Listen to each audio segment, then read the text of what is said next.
behalf of UChicago Center in Delhi and CSDS, a very warm welcome to the center. I'm Leni Chaudhuri and I have been the Executive Director of the center for the last 4 years. I'll just take a couple of minutes of yours to introduce the center and our speakers. The center in Delhi was launched in 2014 and serves as a base for research, teaching and dialogue among scholars from the University of Chicago, India and around the world. It builds on a long and rich history of intellectual collaboration between Chicago and India. As one of the UChicago's 6 global centers, it provides a platform for faculty, students and alumni to engage across disciplines, fostering new collaborations and strengthening the existing ones. Over the past decades, we have hosted more than 1,200 academic programs, partnered with over 250 collaborators and welcomed more than 50,000 visitors. Our engagement with the arts and humanities is an important part of this journey. India has long been a focal point for UChicago scholars, contributing significantly to the development of the Divinity School and the Department of South Asian Languages and Civilizations, or SALC. Professor Gary Taub, who served as the founding faculty director of the center, also chaired the SALC department and played a key role in shaping its academic direction and collaborations in India. The center continues this engagement through faculty projects on print cultures, translation studies, language preservation, cinema, and media studies based in India and South Asia. We also regularly invite our humanities and social sciences faculty and alumni to engage in conversations with academics from Indian institutions. Some of you may be familiar with the academic initiatives of Professor Ruchana Majumdar, Tyler Williams, Andrew Wallet, Ulrike, and others in India. Moreover, our work is also aimed at bringing more American students to India and to encourage the study of Indian languages and culture and support SALC department at UChicago, which teaches a wide range of Indian languages, including Hindi, Urdu, Tamil, and Sanskrit, and has enrolled hundreds of Indian students so far. Here at the center, we connect the language community from both the countries. Today, we gather to celebrate the life and legacy of late Professor C.M. Naim, fondly remembered as Naim Saab by his colleagues and students, a renowned scholar of Urdu and South Asian languages. Professor Naim taught at the University of Chicago from 1961 to 2001 and served as the chair of the SALC department. We are joined today by many of his colleagues, friends, students, and admirers to honor his remarkable life and enduring influence. I'm especially grateful to our distinguished speakers for taking the time to be here and share their reflections on Professor Naim's work and legacy. We have amongst us Professor Soofia Siddiqui, who teaches English at St. Stephen's College, University of Delhi. She holds a PhD from SOAS, University of London, and works on 19th and early 20th century English and Urdu literary cultures. A Commonwealth scholar, she has held fellowships at Free University Berlin and Max Planck Institute and CSDS, and co-edited Living Literatures and the Individual and Society. Professor Sukrita Paul Kumar is a poet, critic, and translator born in Nairobi, a former Delhi University professor. She has authored Narrating Partition and the New Story and edited Cultural Diversity, Linguistic Plurality, and Literary Traditions of India. Her poetry includes 7 Leaves, One Autumn, and Poems Come Home. She has directed UNESCO's Culture of Peace project and held fellowships at Iowa, Concordia, and IIAS Shimla. We have with us Dr. Rakhshanda Jalil, who's a renowned Indian literary historian and translator and critic who has made a significant contribution to Hindi, Urdu literature and culture. She holds a doctorate exploring the progressive writers movement in Urdu. Over the course of her career, she has authored, edited and translated more than 20 books and published more than 50 scholarly papers and essays. Mr. Mahmood Farooqui is a writer, performer, and director known for reviving Dastan Going, the traditional Urdu art of storytelling. A St. Stephen's and Oxford graduate, he and his uncle Shamshur Rahman Farooqui reintroduced the form in early 2000s. He received the Ustad Bismillah Khan Yuva Purashkar in 2010, authored the award-winning Besieged Voices from Delhi 1857, and worked on William Dalrymple's The Last Mughal and co-directed the film Pipli Live. The detailed bios of our speakers are available, the document on your tables, please go through that. With that, I'm delighted to invite Professor Ravi Kant to moderate today's discussion. He's a historian, translator, and archivist studying language, media, and culture in South Asia. He currently leads the Indian Languages program at CSDS and edits Pratiman while working on major digital archiving projects supported by the British Library, UCLA, and ICSSR. With this, again, a very warm welcome and look forward to having a great discussion with all of you, which will be moderated by Professor Ravi Kant. The audience turnout hasn't been great, but I think that should not depict our intentions.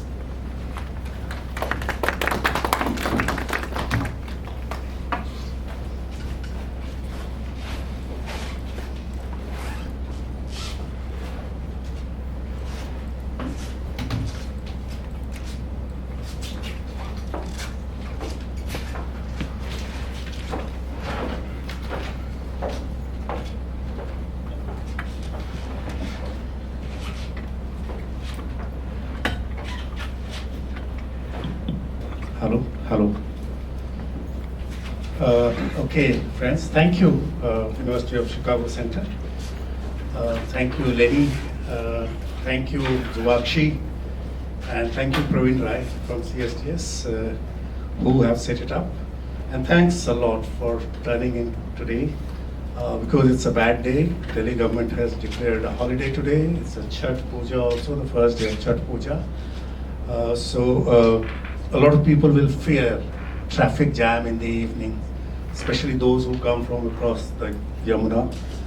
So I think that's one of the reasons why we don't have such a huge presence, in spite of the fact that so many people registered themselves on Facebook pages of the center as well as of the other center, CSDS.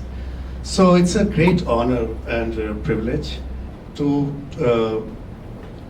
talk to you about, talk to a distinguished panel about Chaudhuri Mohammad Naim, Professor, Doctor, Ustadon ke Ustad, which is a filmy kind of title for somebody like him. But I would also give him a Hindi title. He was a Dada Guru in the sense that he taught my Guruji, Professor Shahid Amin. And Professor Shahid Amin, if there is one person Professor Shahid Amin remains scared of, that's that was Professor Naim. So in that sense, he's his Dada Guru, and he helped him with his Ghazi Mahbub, and he was a quite a regular presence till recently, also at CSDS, and we spent some time at IIS. Shimla together when we held a 7-day workshop on Hindi modernity, and he was one of the contributors and one of the very enthusiastic commentators on the papers that people read on Hindi and sometimes also on Urdu. So I have great memories, but I'm not getting into it. I'm here to keen to listen to the experts, and I'll start with. Of course, he wore Naim Sahab, influenced so many people, not just Professor Shahid Namin's work, but he produced so many students. And if you look at the obituaries, the tributes that came out after his demise, you see the passion, you see the indebtedness. I especially liked the ones written by Vidya Rao, a musician and Orient Black Swan director, and also Shefali Jha. So that's what I reread recently. But I'm sure there are other people, and they have a lot to say about Naim Saab. He was such a character, and who wore so many hats, and who influenced so many people. Can we start with Soofia?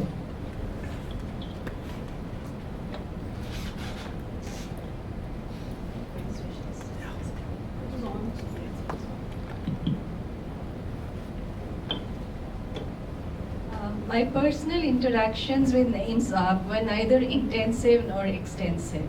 What I will share here today is a story of several small and significant encounters with him through both his work and with him personally.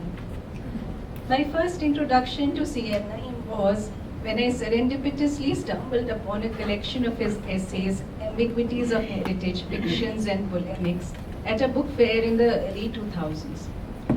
Reading through it was a mixture of the strange and the familiar. It felt strange because the idea that one could write about Urdu and South Asia, especially as a Desi, and in English from a Western location, was not commonplace in my experience.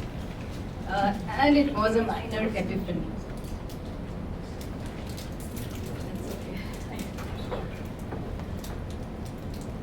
Naim Saab was separated by almost 4 decades from me, and I was ignorant of his work till then.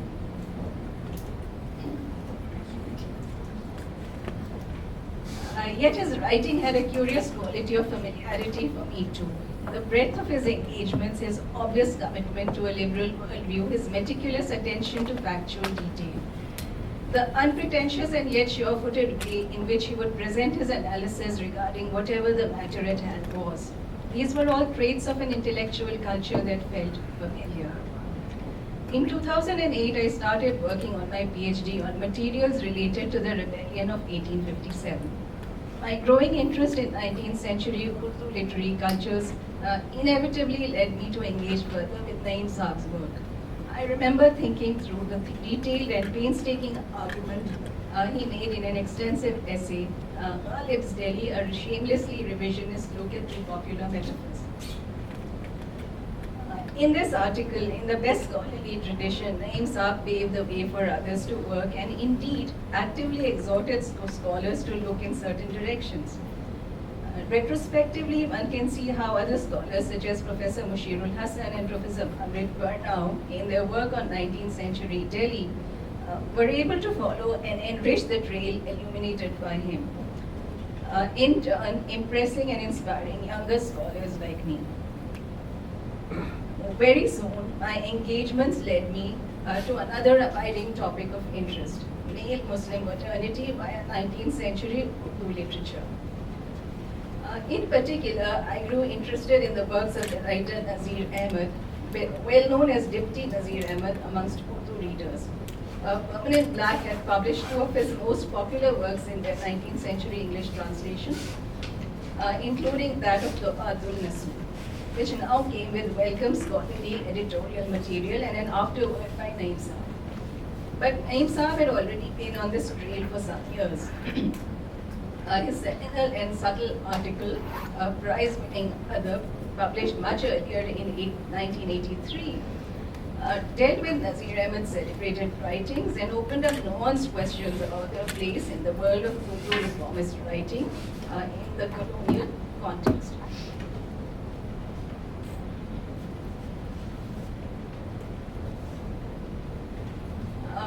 All this provided an essential and fertile base for the work that I was now beginning to do. I was interested in reflecting the question of gender and reform with a focus on male subjectivity rather than on women. An initial foray into this line of thought took me to a graduate seminar in Chicago in the spring of 2009. Though he could not be present for my panel, Naim Saab turned up later in the evening, and that was my first in-person introduction to him. The meeting was brief, but I remember him as gentle and gracious. My second meeting with Naim Saab was in London, maybe around 2011. I was in the later stages of my PhD at SOAS. Margaret Bernau had organized a symposium on civility at the German Historical Institute, London. And Professor Naim spoke elaborately on the concept of wazadari. Afterwards at tea, my supervisor Francesca Orsini was in animated conversation with Naim Saab. She urgently gestured to me from across the room to come and meet him. I was apprehensive that foisting my Nachi self on his attention might be rather at odds with the tehzeeb and wazadari he had just expounded upon with such finesse and ducked the signals for a while, but ultimately gave in. It turned out to be a good thing, for as soon as he got to know that I was working on Nazir Ahmed, he had an important task to assign. Nazir Ahmed had built a house in Old Delhi, he said, and he wanted somebody to go there and take photographs of the interior of the house while it was still there. Under the ornate ceilings of the neoclassical building that houses the German Historical Institute in Bloomsbury Square, this focused quality of Naim Saab's quest in Old Delhi seemed little less than surreal. Quratul Ain Haider is reputed to have humorously said of Naim Saab that he had managed, as it were, to include Chicago among the suburbs of Barabanki.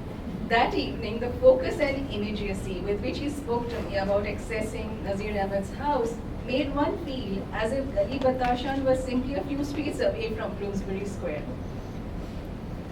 In time, I returned to Delhi, and in 2014, Naim Saab made a visit to CSDS, and this time he was speaking on his new academic interest, crime fiction in Urdu. I remember the job he had charged me with in London. I again approached and told him that I was now in a position to carry out the task. He instantly got me in touch with the facilitator. After necessary engagements on a hot Sunday morning, I finally arrived at Nazir Ahmed's house in Gali Batashan near Chowri Bazaar. A branch of descendants still live there. We do not have a culture of blue blocks and memorializing museums for writers. This makes such expeditions both more exciting and more uncertain. My guide warned me that the present occupant could be cagey and evidently did not have any literary inclinations. My task, however, was a relatively practical one. I had to get access to as many spaces as possible and to document the material features of the house.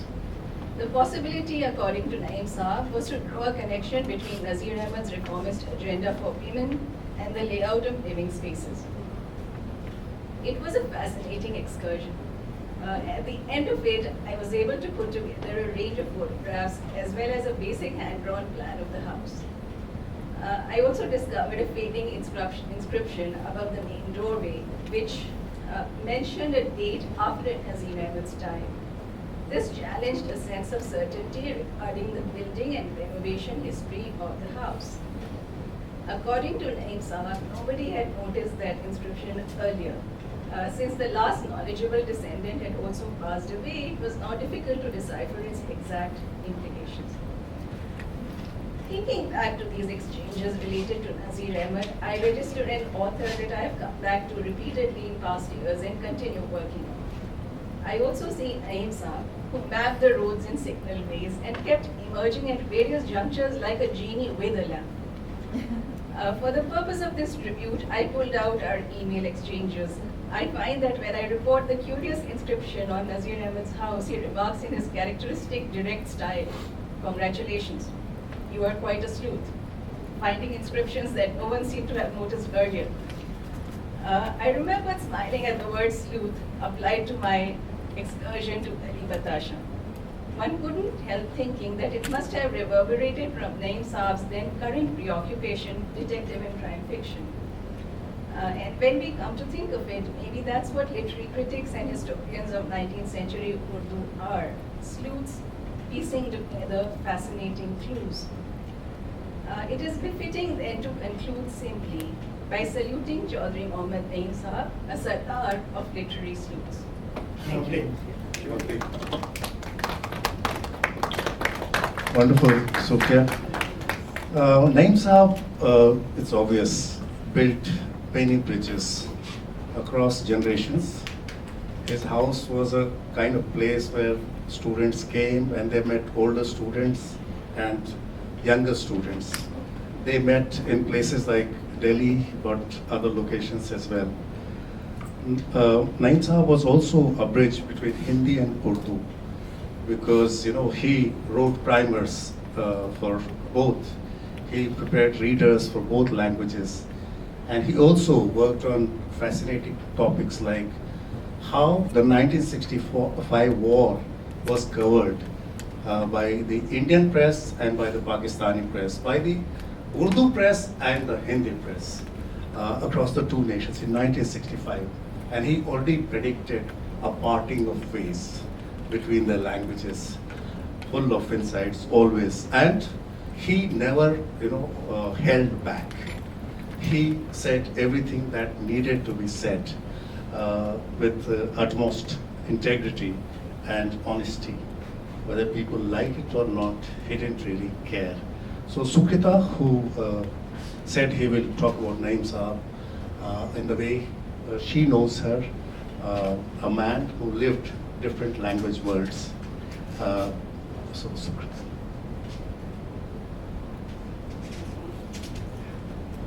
Thanks for this opportunity. I never knew at any point of time that I would be speaking on Chaudhuri Naim Saab, but it's a pleasure to be doing that because it's a recall that I want to make. First of all, of the visit that I paid him when I was in UChicago, and he kind of, I thought he came out as a very, on the phone, as a very dry human being who was very, almost curt, very curt actually. And he said, if you want to see me, you're welcome. Like want, the stress was on want, right? So I figured it out that I perhaps did want, so I said, yes, I would like to come. So I found my way to his, he said, come to the house first, and then we'll go to the office and I'll, take you around the campus, etc. And so I went to the house, and he had figured that I hadn't had my lunch because the time that he had asked me to come was around noon. And obviously I wouldn't have had lunch before that.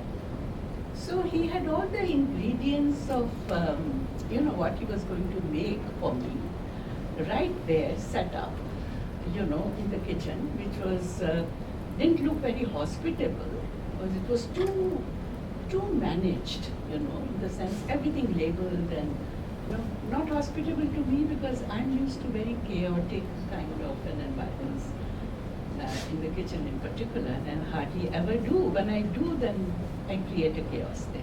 Anyway, so he very meticulously, he made soup for me, he made biryani, but he wasn't going to waste his time by doing it before. So it was going to be part of my visit, right? So he said, "Hum baat kar sakte hain, saath we can talk, no problem." So, are you here with a project? So I said, you are the project. This meeting is the project, right? But it was a very nice meeting, and slowly he opened up. And as you rightly put it, I mean, he was not the one to make any bones about taking a position. And at the same time, we would take the position, but what I really loved about him was that he would also spell out the other's position as to what that would be. And so I think there was this, that's why I was very attracted to this book, Ambiguities of Heritage. Because there was, I personally feel that there was a writer in him, a very strong writer, which somehow, we have as scholars, critics, etc., as students, we haven't ever focused on his creative writing so much. Even the book Ambiguities of Heritage has little short stories, about 4 or 5 or 6, I don't know the exact number, but very short ones, about 30, 40 pages of short stories. So when you start reading an Urdu writer's short story in English, you start with a bias. He was a very strong bilingual. I never realized that he was writing also in English. But his English was really solid and creative. He was able to really imaginatively write like, should I say, like Kafka and like Camus. That was the style. Very contemporary idiom, very contemporary sensibility. You would go through the tunnel of the experience that he was portraying with his words. I say the tunnel because you're all the time waiting for that ray of sun or light somewhere to be able to understand what exactly is he saying. But he never wanted to be so exact as he was in his essay writing. So that's a very vital difference, the creative imagination. It was just a license for him, I think, it was a license to just say what he felt and experienced imaginatively. And I really honestly feel that if he had cultivated that even more, he would have been one of the foremost writers, creative writers in Urdu and also English perhaps, you know. But these have gone unnoticed. So these are very surreal kind of, in fact I had marked some portions but I'm not going to read through them. But as I was reading these, and it occurred to me that the problematization that he does in the essays eventually, here he is only bringing out the contradictions and paradoxes of his own sensibility. How is he moving between realism and surrealism? Because the surrealism becomes very concrete because it's very realistically presented. It's not a contradiction. You actually see how he's juxtaposing the two, the modes of expressing a very, I would say, a performative kind of imagination, an imagination that is performing the dance of a psyche, almost. And that normally tends to be not very smooth, and so for the reader, it becomes interesting, fascinating, but it doesn't take you to a resolution. You don't go to a resolution, you don't find that right, but you keep kind of thinking about it, mull over it to try to figure out how true it could be and what is it that he's talking about. So that's one part of his personality which I think one should dig into ambiguities of heritage to get a sense of what he was trying to do there. There is a sense to it because one has to see this juxtaposed with his critical writing, which is followed by, and he in fact says that in his little introduction of one page. He says, I have here, he calls his short stories fictions. I have fictions because each is unto itself complete. So he doesn't want to think of it as one piece of fiction that he's presenting, but these are various aspects and dimensions of his imaginative mapping, as it were. And then sometimes he takes on the voice of a confessor who is just confessing, you know, and sometimes it is like a witness to something surreal, and you just describe that. But come to the other point, polemics, and there also you see that part of his imaginative self is there, but he does not play with words there. He is not playing with words, he is only playing with ideas. Ideas which are, they come to him first hand. They come to him first hand. And what is that? He was someone who was in the US after 67 onwards. And he recalls in a memoir kind of a piece, which is just about 3 or 4 pages long. And I think it's very seminal to understand the existential angst of a Muslim in India. That particular piece, 2 Days, is the title. If you read that, he's actually entering that part of the psyche, which is trying to understand what happened in 1947.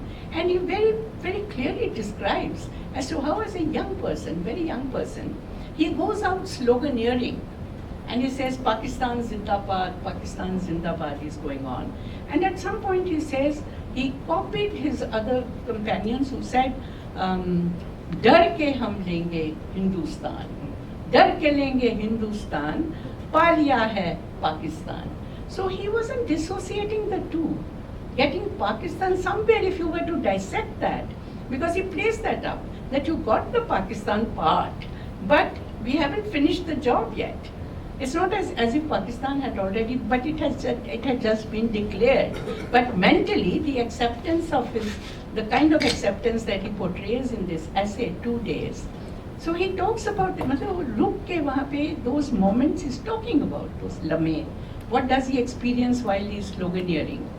So that's a very interesting bit that I noticed as to what they're still aiming to get Hindustan.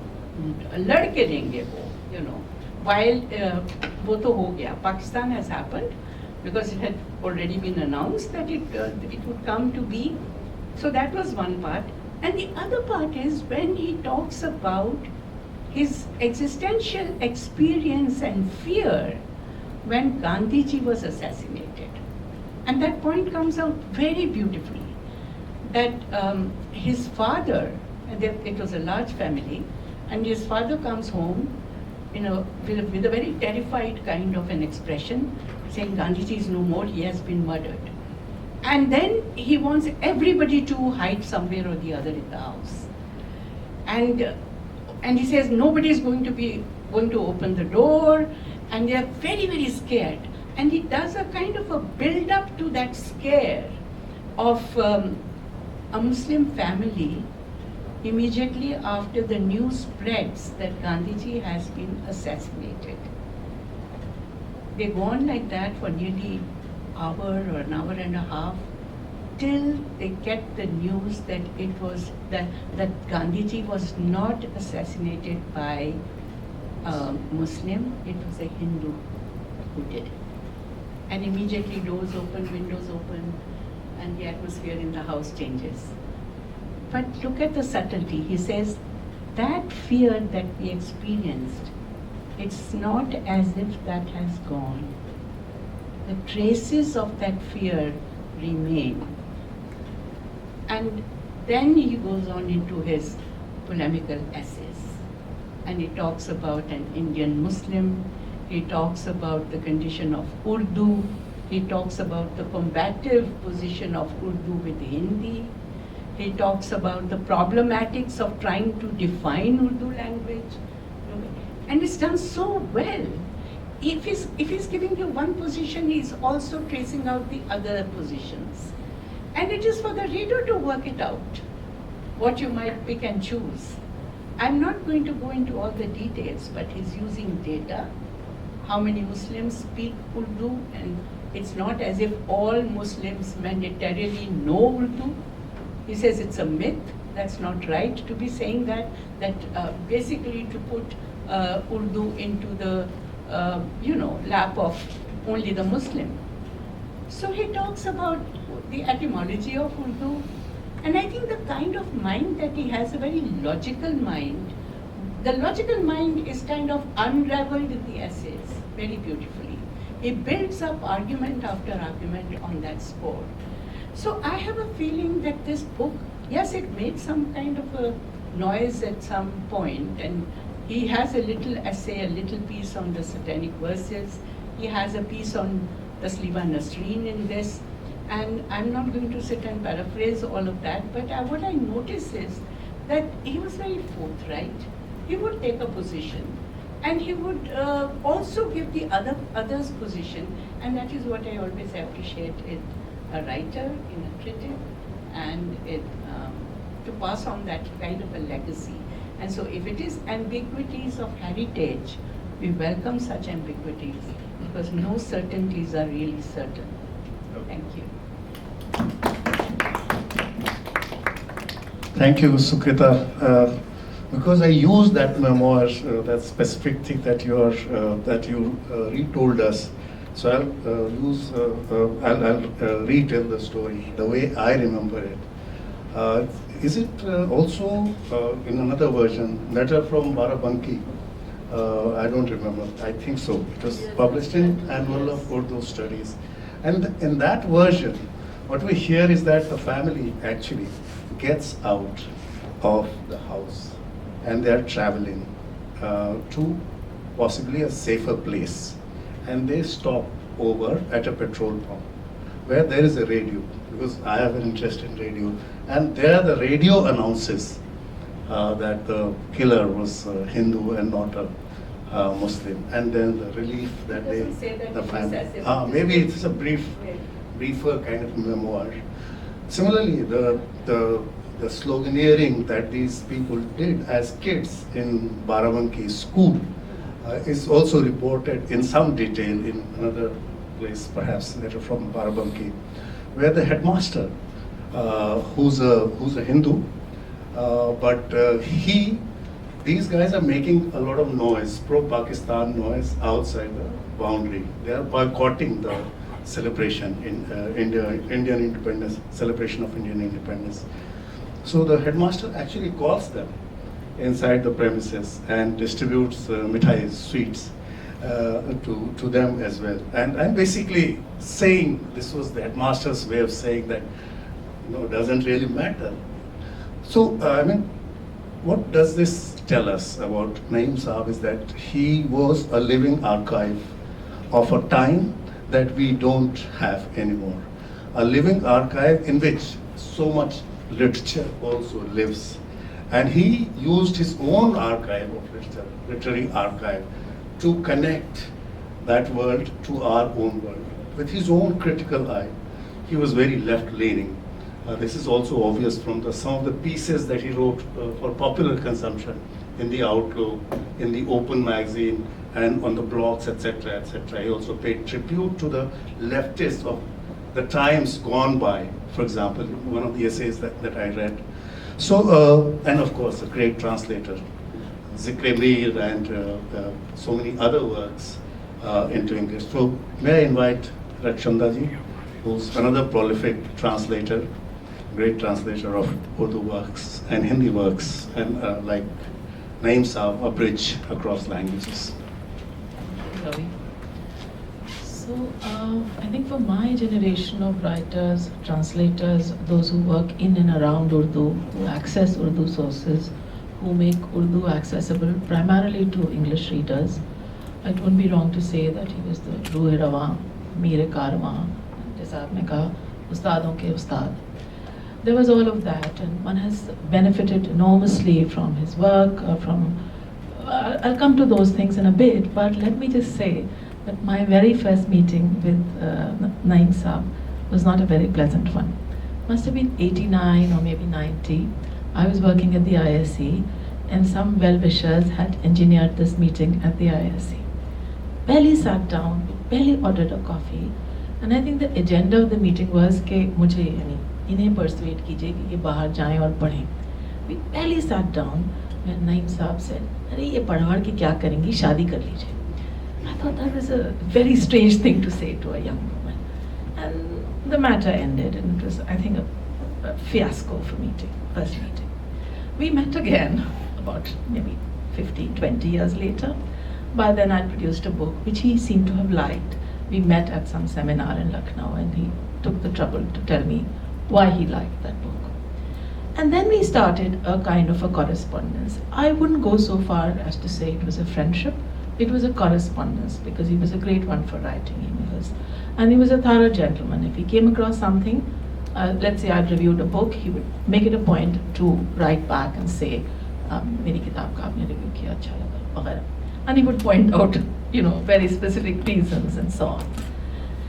Now, but let me just talk about two of his books. I mean, there is, of course, Zikre Mir, there is his seminal work, and after he passed away, I was writing to another American writer, teacher, a younger contemporary of Naim Saab's, Carlo Capolo. And Carlo used a very interesting expression for Naim Saab. He said his seraphic scholarship. And I'd never heard the word seraphic used for scholarly work. And I actually went looking for the meaning. I'd always thought of it as angelic, and I was wondering why and how can scholarship be angelic? But also there's a root word which is pure, pristine, and that is what Naim Saab scholarship was. So I vented with Carlo about my first disastrous meeting. He shared his own experiences, but he's known him for well over 60 years, and he had some very, very remarkable stories to talk about. Now, if you see Naim Saab's oeuvre in its entirety, I think you'd be struck by how eclectic it is, how consistently unorthodox it is, and how relentlessly prolific he is. I'm not a teacher, but those of you who teach, I know what a burden classroom teaching can be and how it comes in the way of your own scholarship, your own work. And here's somebody who's been a careerist of a teacher and yet has relentlessly produced book after book, essay after essay, and so on. And I think nothing is beyond the pale of academic scrutiny as far as Naim Saab is concerned. I don't just want to talk about his translations which are there, but I also want to talk about how he picks up things which are topical, timely. And he was writing a column for a very, very long time with one of the Pakistani newspapers. I forget if it was the Dawn or the Friday Times, but thanks to Frances Pritchett and her wonderful list, we got those links, and we all got to read those things. And then for a long stint, while one of his students, Sandeep Dugal, I think, who was with the Outlook, Naim Saab produced an incredible series of long academic articles. Some were tweaked and then they appeared in the EPW.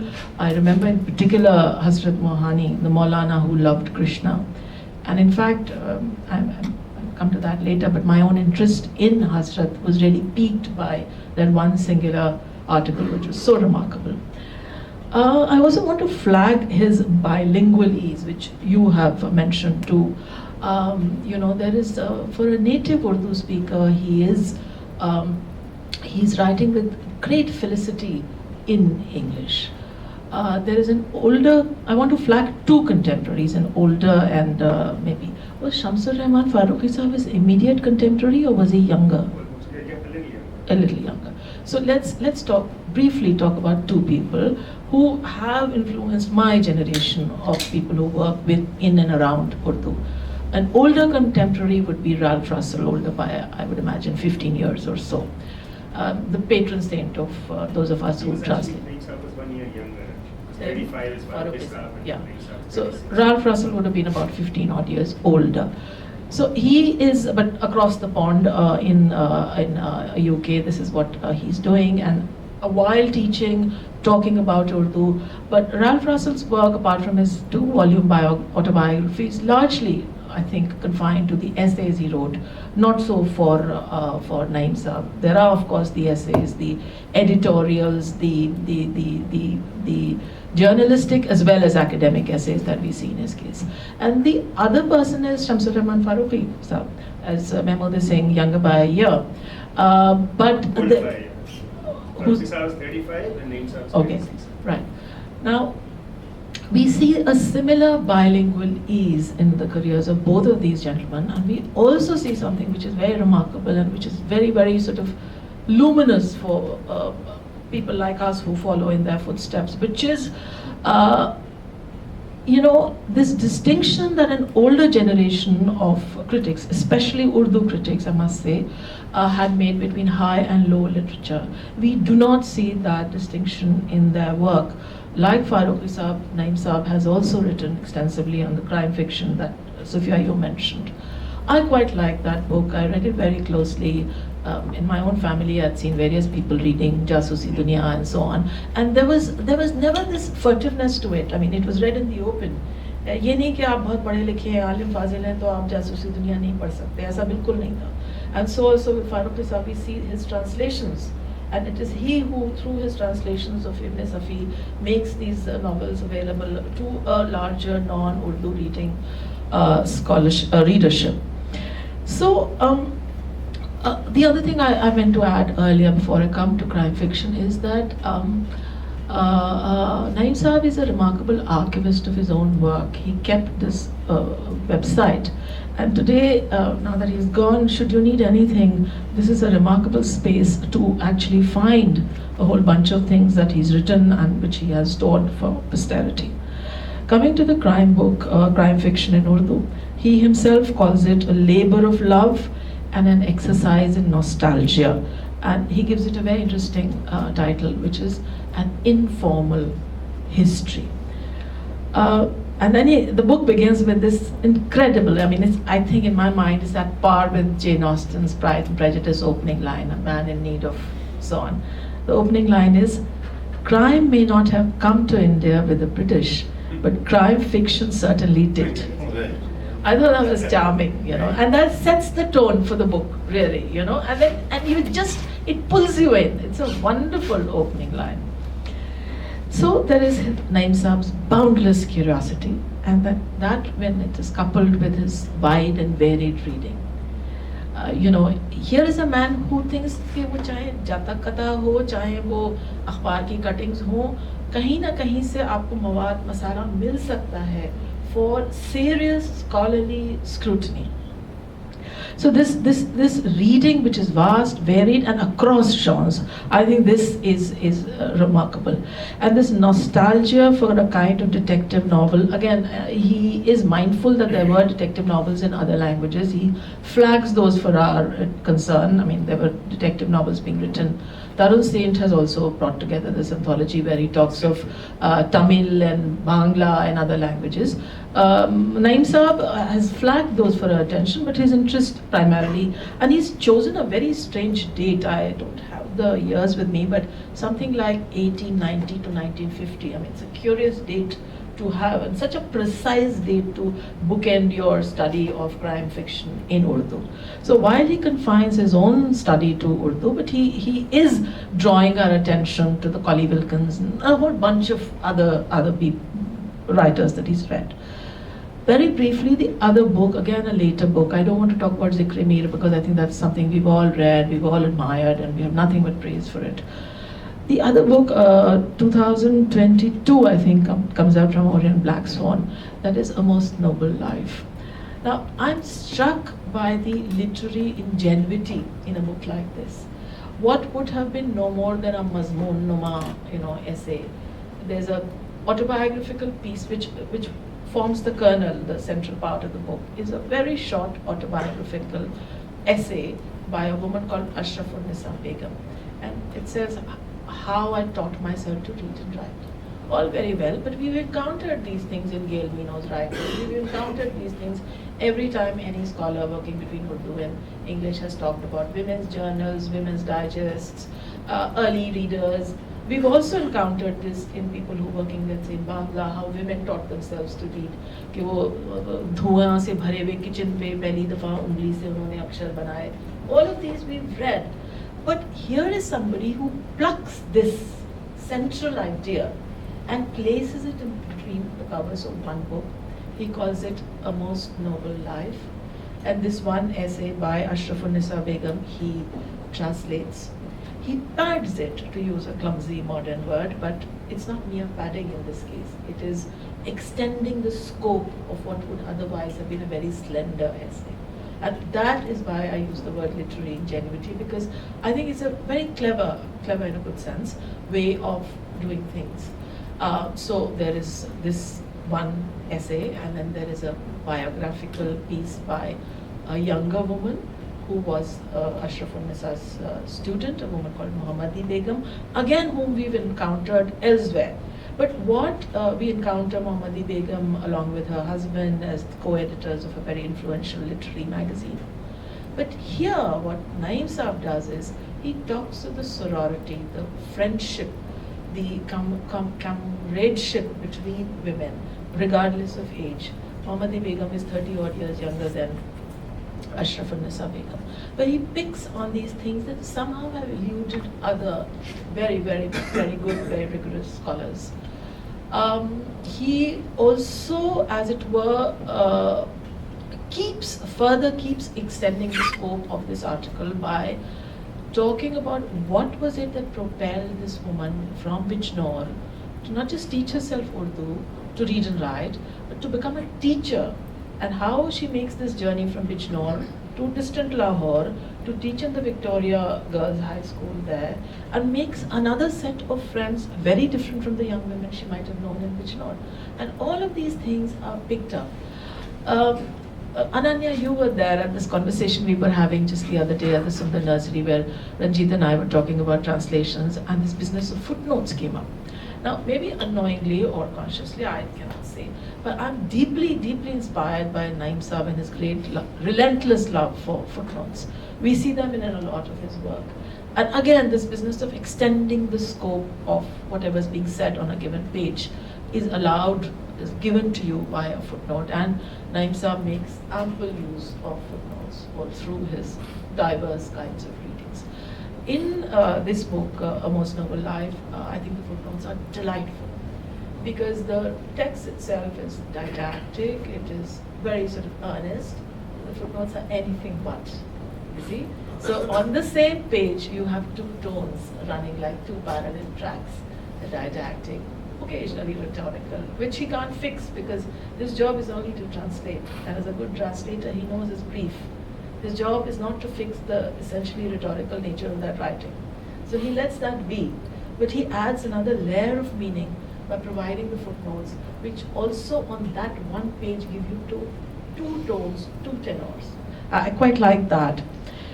And we've always had this business of subaltern history, but what about subaltern literature? What about the subaltern way of biography writing?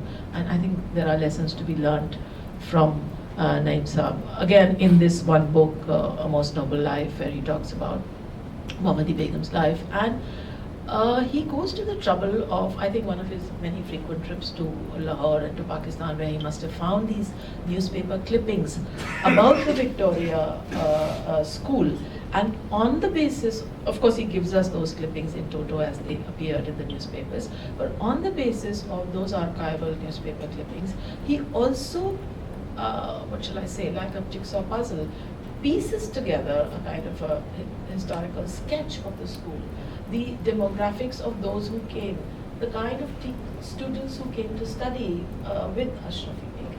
I think all of this makes what would otherwise have been a small autobiographical mazmoon numa essay sort of been hidden in some larger history of women's reading, women's writing. Right. Yeah. Okay. I think I'm also struck by what I like to think of as a magpie brain, a brain of which is attracted by seemingly sort of bright, shining ideas, stores it somewhere, and uses it. That's the sense I get from his from the sporadic correspondence we had, and also from the nature of his writings, that they are not, there is not a sameness, it's not all cut from the same cloth. You know, there's detective fiction, there is early women's writing, there is classical writing, there is the polemical writing, there is the pedagogical writing, there is the readers that he produced for early learners of Urdu. There is all of that. And underlying all of this, the one singular quality that strikes me is the complete lack of academic pretension, you know, which is very, very rare. Okay, I think let me just end here and with one last salam to Naim Saab. Oh, sorry. Don't just clap yet, Nanya. You know, in the last few years of his life, the spate of our correspondence picked up because Naim Saab was not on social media, but somebody saw my post on social media and told him, and he wrote back, and we began writing a lot to each other. I am trying to write a biography of Hazrat Mohani, and I must say it was piqued by his own long essay.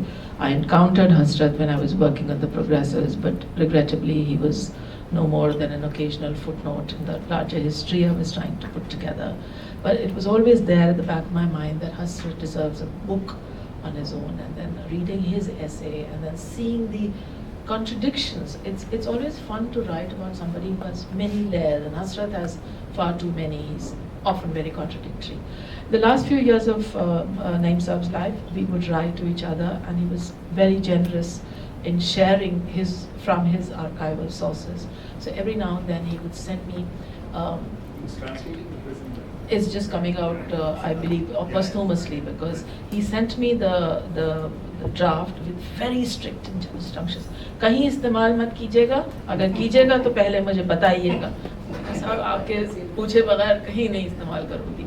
So that was Naim Saab, but I'm very glad the book is coming out. I believe he sent it in its complete form as he lived, but regrettably he didn't live to see that.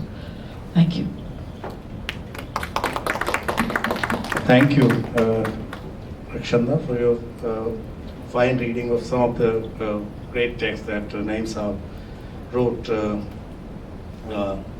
So yeah, this thing, so there are layers, and you have to actually spend some time reading between the lines in those footnotes. And actually he's more of a historian when he's dealing with the literary text. He's a literary critic, all right, that he is, that we know.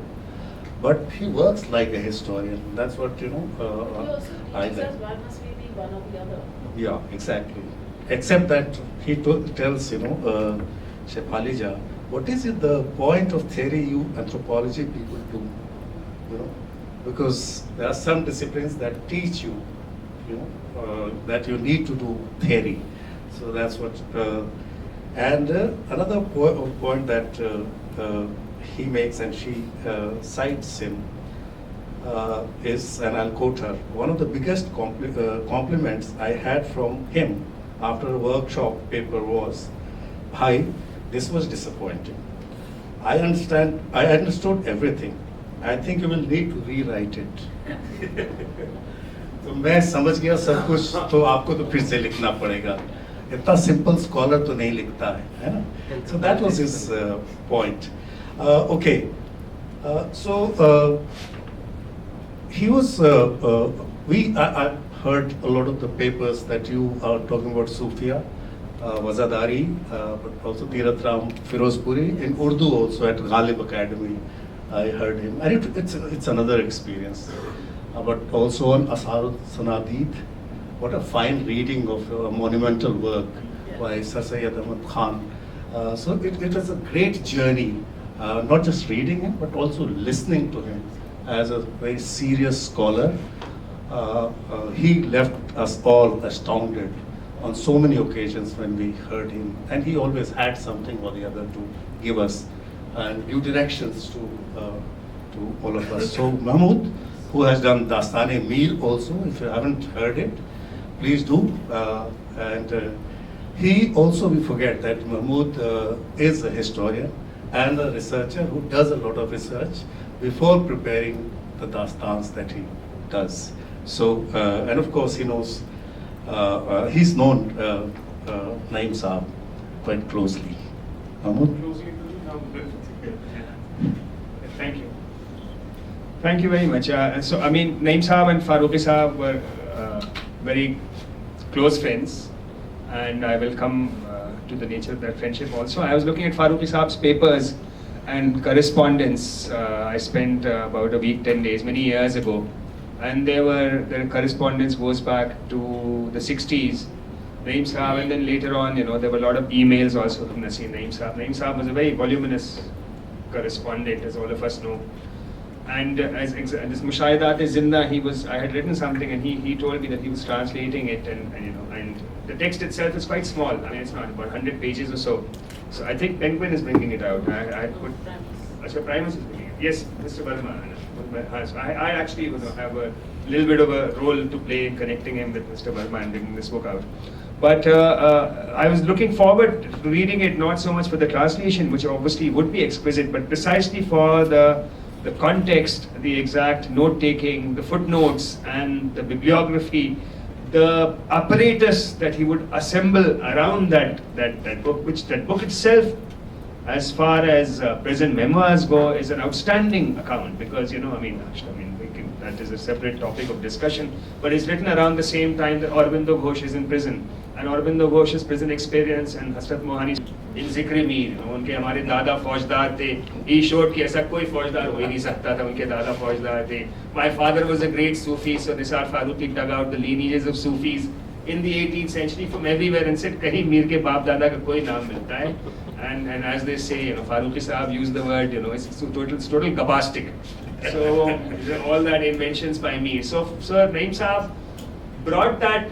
He had of course, benefited by Nisar Ahmed Farooqi's work, but of course he had this wonderful training of himself as a social scientist, as a humanities person, and the number of libraries that he visited. And when you read the book, apart from the translation, when he writes about the people in Mir's time, he writes about love and what love meant in Mir's time. In the appendices are particularly, illustrative of the kind of scholarship that he could bring to bear. And he was very exact, of course, as we all know, in his scholarship. And I'll just read out a few lines before I get to other bits about him, I mean, in the passing of Professor Naim, we have not only lost a scholar, we lost a stalwart who represented the best of mid-20th century scholarship, not just in Urdu, but in humanities and social sciences. He was a scholar of admirable exactitude.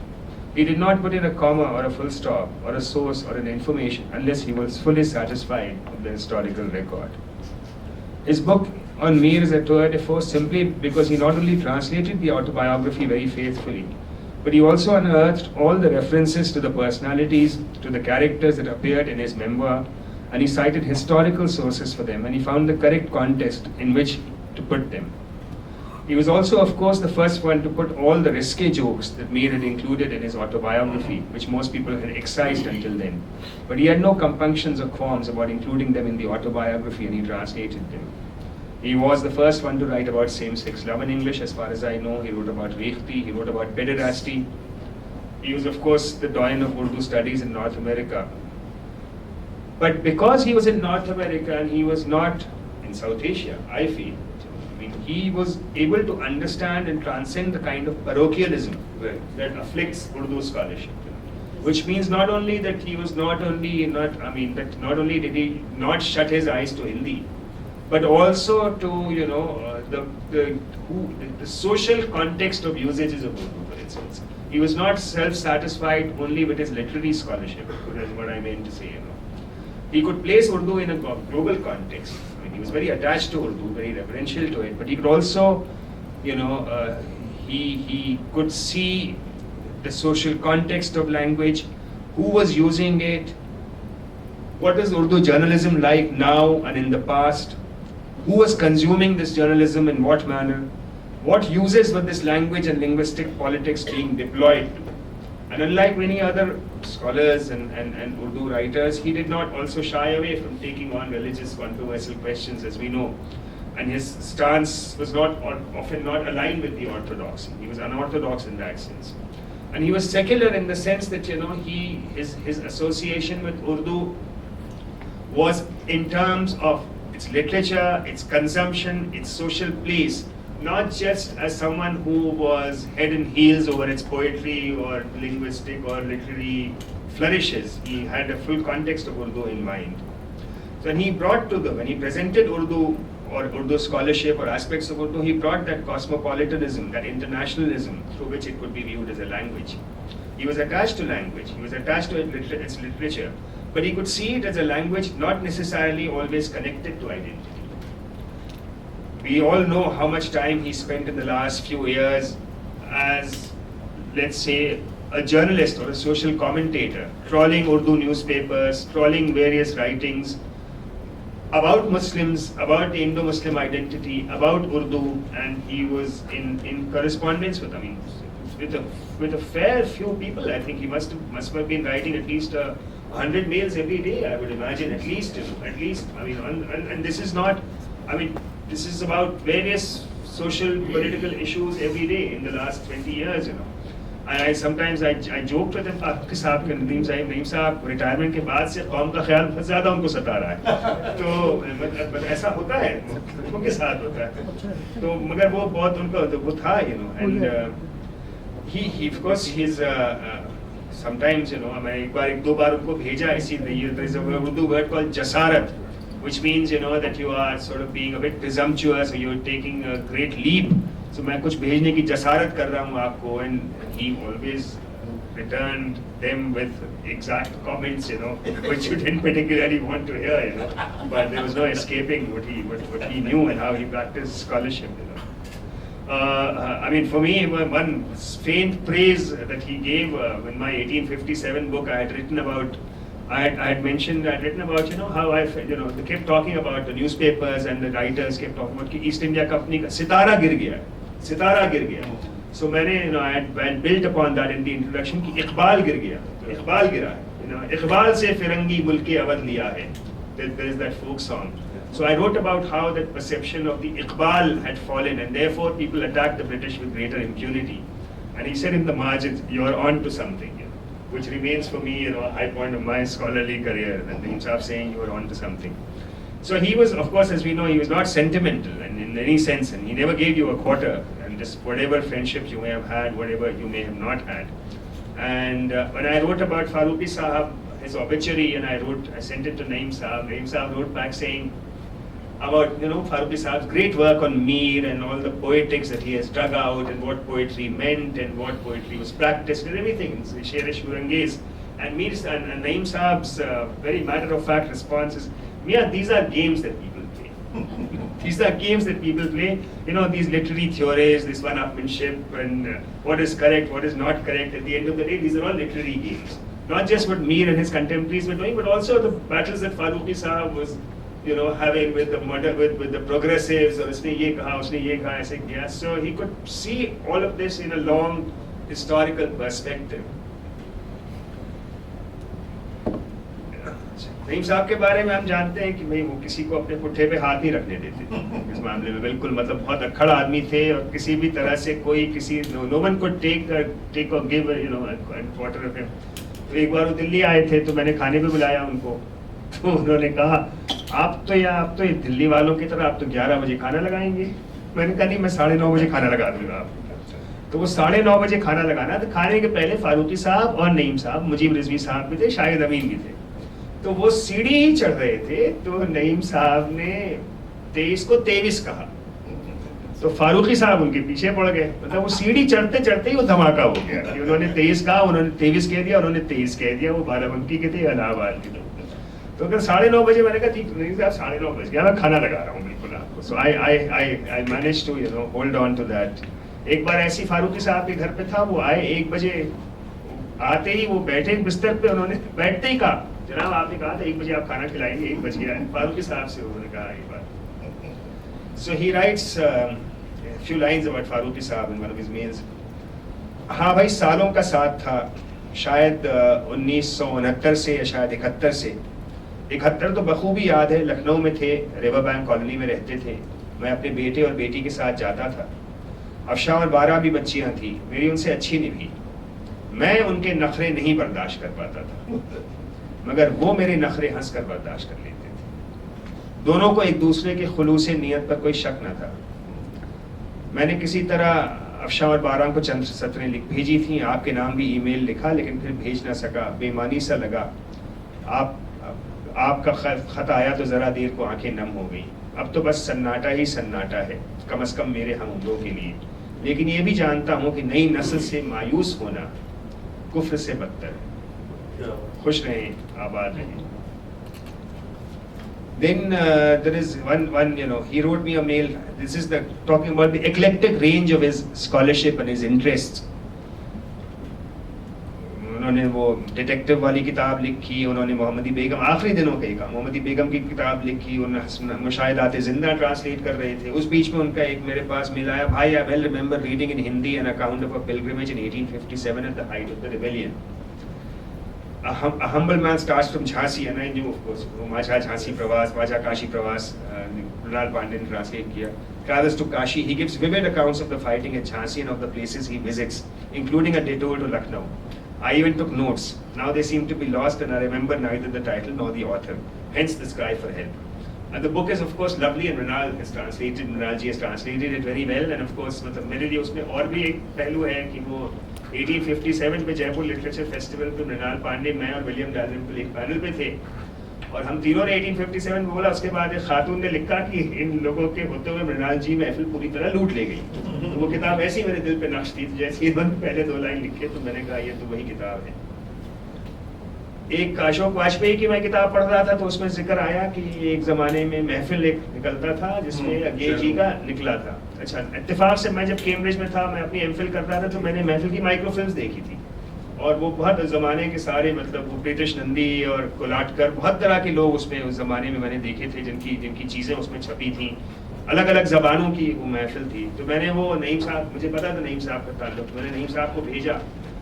तो अगे के ऊपर एक issue निकाला था उन्होंने 1966 में, और अशोक वाजपेयी ने लिखा था अंग्रेजी में पहला पीस उनका अगे पे, द ग्रैंडर ऑफ लोनलीनेस। तो वो उसको नईम साहब ने छापा था, तो मैंने भेजा उनको, तो उन्होंने लिखा मुझे कि that's a lovely memory, we indeed brought out a special issue on him, even had a friend make woodcuts to illustrate. We were very proud of that issue. He was actually in residence at Berkeley, invited by his friend Vidya Nivas Mishra. We had him for a short 2-day visit. His translator Gordon Rothermel was here, a lovely man, died too early. Agay was a great writer, but self-centered. Kapilaji was quite different that way, genial and sincere. We changed the name later to Journal of South Asian Studies. So, I mean, there is nothing very more for me to add. I mean, we know about the range of his scholarship, the exactitude of it. He, of course, I also have done a lot of writings on Urdu for an English readership, but we can never ever reach the heights or the expertise or the depth or the gravity that he has already brought to bear on all the subjects that he addressed, and especially the popular writing also that he did, you know, the Maulana who loved Krishna, and several, I mean, as Rakhshanda was mentioning, dozens and dozens of pieces that he has written, you know. So he was, you know, he was in that sense a public intellectual, and he was unique among Urdu scholars in straddling so many different worlds, I think, you know. I mean, no Urdu scholar that I know of could at once be a public scholar, could at once be a translator, could at once be a historian, could at once be a public intellectual, and could still, you know, work in the archive, and could still speak, you know, at Ghalib Academy. I mean, I don't often write in Urdu, but when I do, I'm very nervous in presenting it to an Urdu knowing audience, or Urdu speaking literary critics, because, you know, pedantry runs long and old in the Urdu tradition. तो लफ्ज़ का तलफ़्फ़ुज़ क्या है वो पढ़ना चाहिए, and actually Naeem साहब खुद जो है वो थोड़ा सा, मैंने एक बार गालिब अकेडमी में बोल रहे थे आसारुस सनादीद पे, तो वो of course his scholarship was immaculate and deep, लेकिन अगर आपको उर्दू वालों के सामने बोलने की आदत नहीं है तो आपको नहीं पता कि कौन सा लफ्ज़ किस तरह से बोला जाएगा, तो वो खुद भी एक आध जगह उनको पूछना पड़ा ऑडियंस से कि ये ऐसे बोलो वैसे बोलो, लेकिन हक मग़फ़िरत करें आज़ाद मत था.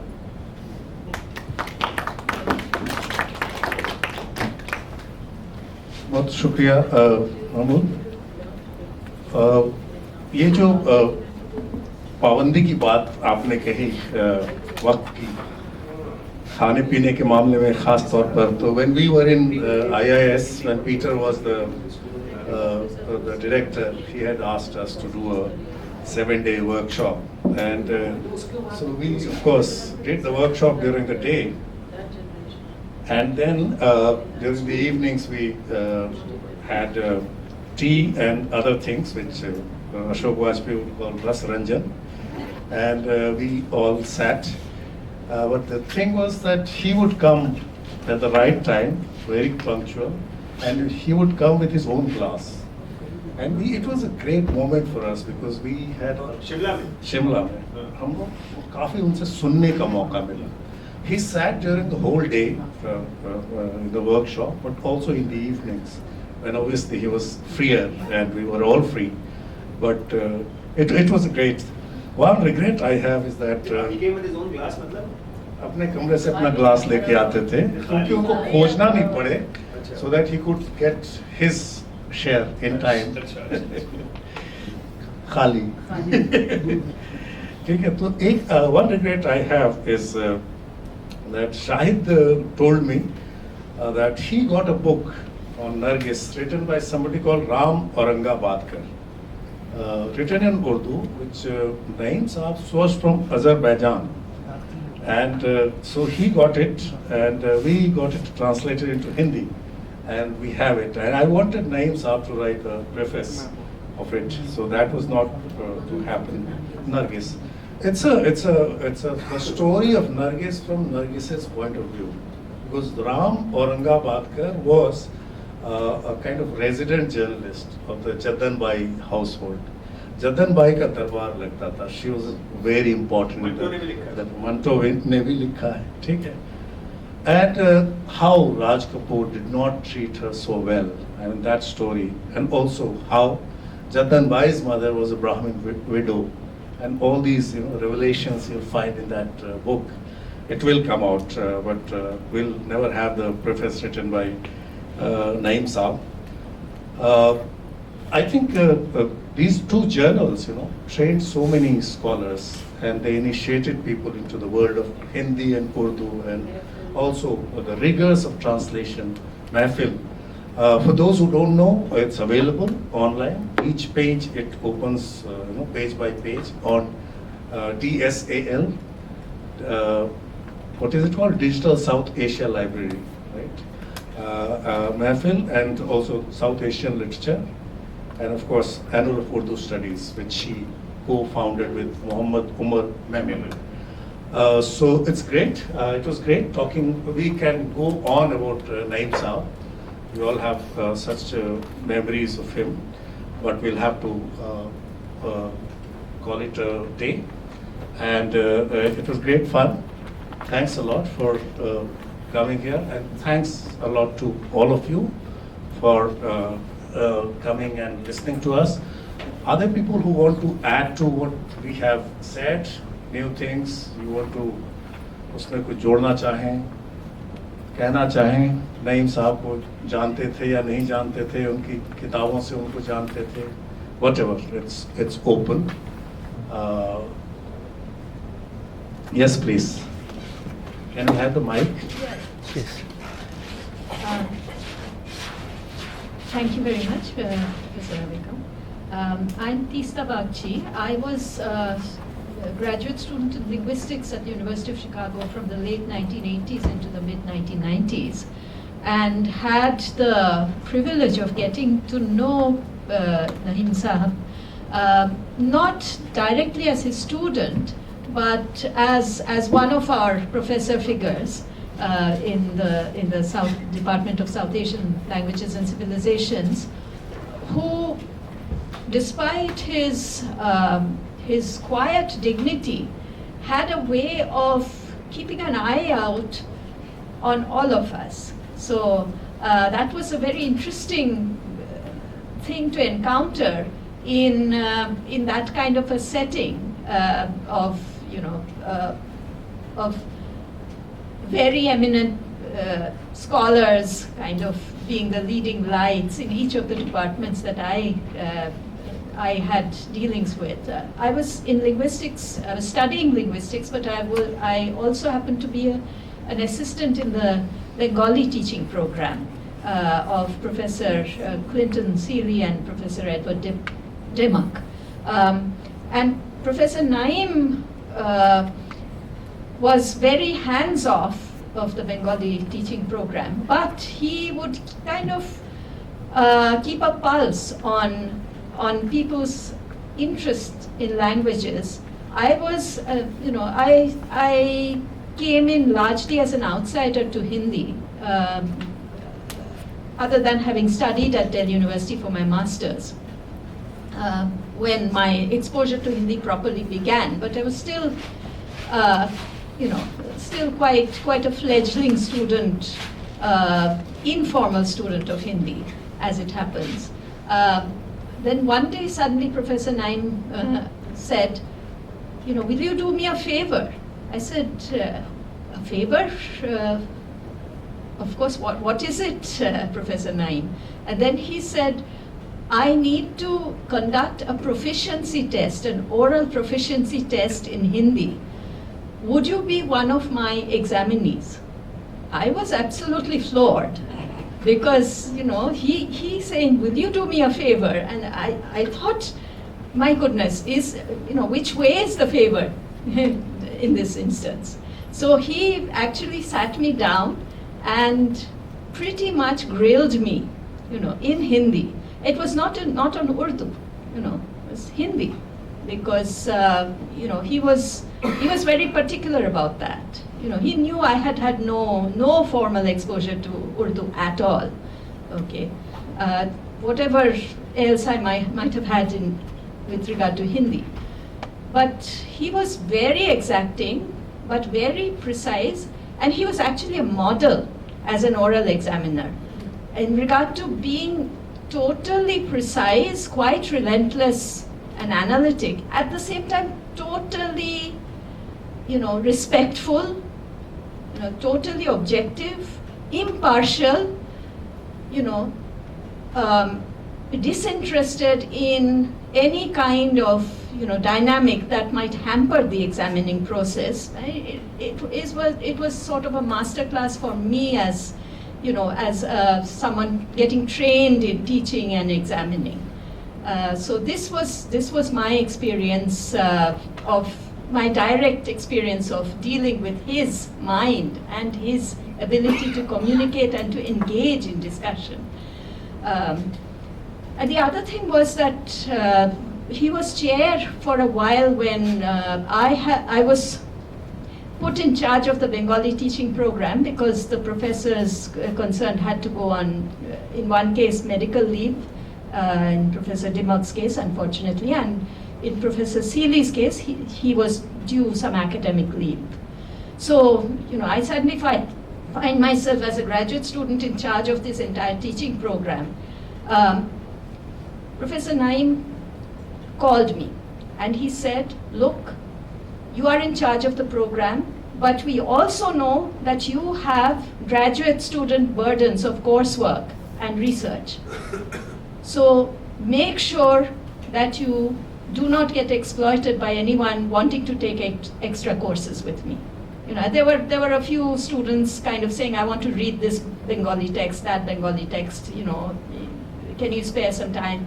He said, no, these are the terms on which you are handling the program for this period of time. You are entirely within your rights to say no to anyone who encroaches upon your work time. So that was Naim Saab also. I had not expected him to look after my interest in this way. So that's a very special memory I have. I mean, these are very personal memories. I am not qualified to say anything about his copious, wonderful scholarship, but just felt like sharing these about him. I mean, and these are sort of memories that are etched in my mind about Naim Saab. Thank you.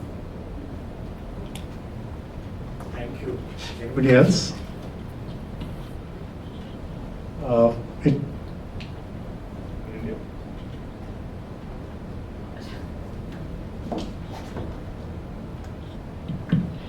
Actually, I was also in the same department as Tista, probably started just right as you left, in Salk. You were in linguistics, you said, yeah. And I never took a class with Naim Saab, but I could relate to many things that Tista just said. I mean, he really did keep an eye on all the students in the department, whether they were his direct students or not. And he always had very droll things to say to the Sanskritists among us. I mean, he would joke and say funny things, and he knew that, my father was a writer in Hindi, and then I was from UP in some sense. And so he would pull my leg quite often. Because I was trying to wear a very different hat in a Sanskrit sort of a program, and he, I think that people like Naim Saab, who were both learned and unassuming at the same time, who were really rooted in India and in South Asia, even as they lived, abroad and in this godforsaken place for most of their working lives. They really were the backbone of that department. And I think, the fact that he never lost touch with India, and he always presented himself as a sort of visitor. Or a somebody who had just arrived in Chicago, whereas he spent his whole life there. In some sense, I think that might have been also how do you put it, the stance of somebody like A.K. Ramanujan. I never knew him, but these people always lived in America very lightly. Somehow as sort of interlopers or as as visitors. Later on, D.R. Nagaraj was like that also. Really they made of Chicago the suburbs of wherever they were from, whether it was Mysore or it was Barabanki and so on. And Naim Saab, I think, was very important to several of my contemporaries. Alison Bush, Daisy Rockwell, Manan Ahmed, and Rajiv Kinra. I mean, people who actually dealt with the languages that he taught. They were always, there was adda going on. They were sitting at his feet and so on. And I think later on when Muzaffar Alam came, and then Shahid Amin would visit quite often. These people really made that place the kind of place that it was and may not continue to be now. They managed to bridge the gap in an incredible way. I don't know what cost it exacted from them in their personal lives to not be able to do this kind of scholarship in situ, in India, in their regional and sort of linguistic cultures from which they came, and to always have to be translating for foreign students or in a foreign setting. It must have been painful in some ways, but it also allowed them to become then world-renowned scholars, because they became like ambassadors for their culture. And Naim Saab was, I mean, I would think of him as a teacher, even though he was never my teacher. I never took a class with him, but he was just one of those people that was planted there like a tree, and you could partake of the shade while you were a student or visitor or in any way passing through that space. So I'm very happy, Leni, that you organized this, and I'm very happy. I was just telling Jubakshi outside that these are both my institutions, both CSDS and University of Chicago, and I love them for the same reasons. And Naim Saab would come and go in both, So, and everybody here is a friend, so thank you so much for doing this. It's probably overdue. And we missed whatever was happening in his honor in the States. I'm sure they had various things there as well. Yes, thank you. Okay, great. Anybody else? Thank you. I think. Yeah, sure. It may be a repetition, but I do want to make a point out of this. I think all the scholarship that we've been talking about, particularly the others, are basically focused on his creativity, and I believe that creativity goes into his scholarship in a very big way. And I do feel that these 5 or 6 stories that I read, and thank you for giving me the opportunity to read them, because I wouldn't have otherwise focused on this, And these stories, honestly, he himself says that is my essence. These stories have, and this book he talks about as a process of, he says, while putting it together, I believe that I'm in the process of realizing myself. I'm trying to see, I'm like, what am I? And then this book, the way I'm looking at my own work, I'm putting it together. I'm putting the polemics together, I'm putting the, and in the same book, which is not normally done.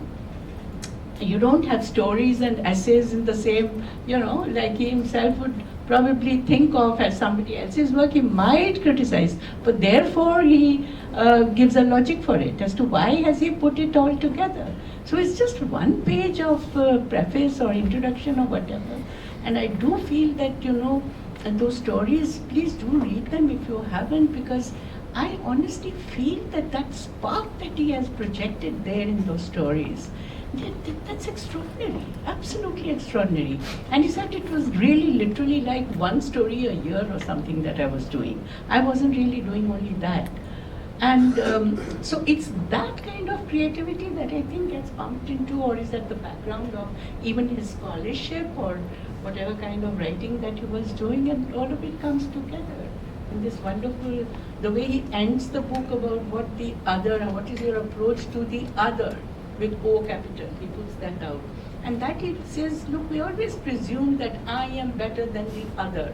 And that is why the world has become very dangerous, you know. So he ends with that, how to sort of basically respect the other.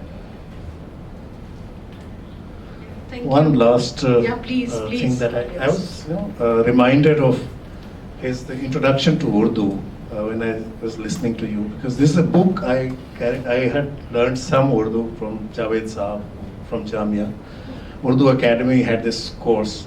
Urdu Academy or Urdu? Urdu Academy had this course. So I did that, and then I took this to Vellore, where I was there for a month or so.